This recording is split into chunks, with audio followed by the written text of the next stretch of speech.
I want you to perform a simple action. Raise your right hand, or raise your left hand. Do it now. You feel like you made a choice. You felt the freedom to pick left or right. But physics says that feeling is a lie. To understand why, we have to look at the universe as a pool table.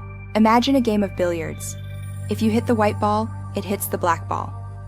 The black ball moves. Its path is not random. It is determined by the speed, the angle, and the friction of the table. If you knew every variable perfectly, you could predict the path of the balls with 100% accuracy. Now scale this up. The Big Bang was the opening break of the pool game. All the matter in the universe, the atoms that make up the stars, the planets, and your brain, was sent flying. These atoms obey the laws of physics. They do not have opinions. They do not have choices. They just react. Your brain is made of atoms.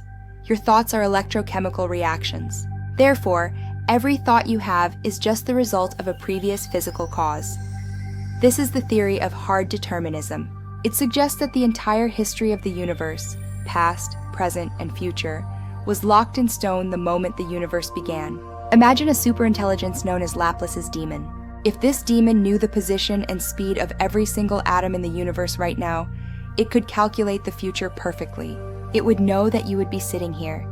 It would know exactly what you are thinking. Because you aren't a driver, you are a chemical reaction that is still fizzing. You didn't choose to watch this video. The Big Bang decided it for you 13.8 billion years ago. You might say, but I feel free. I can change my mind right now. But neuroscience has some bad news for you. In the 1980s, Benjamin Libet found that brain activity responsible for movement fires before we are consciously aware of it. Modern fMRI can predict your choice up to 7 seconds before you even know you are going to make it. Your brain makes decisions in the dark, processing chemicals and neurons long before your conscious mind gets the memo. Consciousness isn't the CEO of your brain. It's the PR agent. It doesn't make the choices. It just explains them after they happen. We are biological machines running a complex algorithm of genetics and environment. We are, essentially, moist robots. You are just the story the machine tells itself to make sense of its own actions. Think about that next time you choose. Thanks for watching. Is there any escape? In a universe governed by strict physical laws, is there any room for us to truly be the authors of our own actions? Some people point to quantum mechanics as the answer. They look at the building blocks of reality and see something they think looks like freedom. In the quantum world, things are random. Atoms act unpredictably, defying the rigid structures of classical physics. They say, see, the universe isn't a clockwork machine, it's chaotic.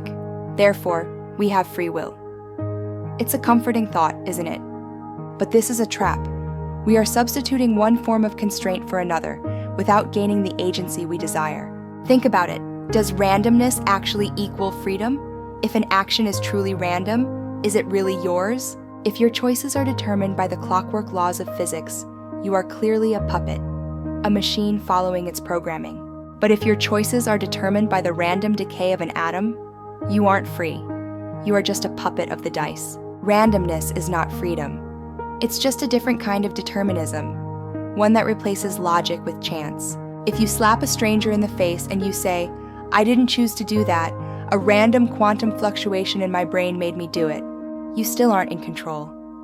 Whether it was a gear or a die, the impulse didn't come from you. It came from the physics. Whether the universe is deterministic, fixed, or probabilistic, random, there is no room in the equation for a ghost called free will to intervene. As the philosopher Sam Harris says, you can do what you will, but you cannot will what you will. It's a profound distinction. You can choose chocolate over vanilla. You feel the preference. You reach for the spoon. But can you choose to like vanilla? Your preferences, your desires, and your thoughts appear in your mind from nowhere. You don't author them. You don't build them. You just witness them. You are the observer of the storm, not the creator of the wind. Your mind is a theater where the play writes itself. We often look for a self that sits outside of physics, a commander that directs the atoms. But the more we look, the more we find that the commander is just part of the crew. We are biological machines of staggering complexity. We are the most sophisticated computers in the known universe, but computers nonetheless. If every thought is a chemical reaction, and every reaction is governed by laws, or even by the roll of the quantum dice, Where does I begin? Maybe the freedom we seek isn't in control, but in understanding. In realizing that the ghost in the machine was never there to begin with. We are a way for the universe to witness itself, not as masters of its laws, but as the very expression of them. And perhaps that is enough. Witness the machine, accept the dice, and find peace in the observation. If this is true, it changes everything. It means that hatred makes no sense.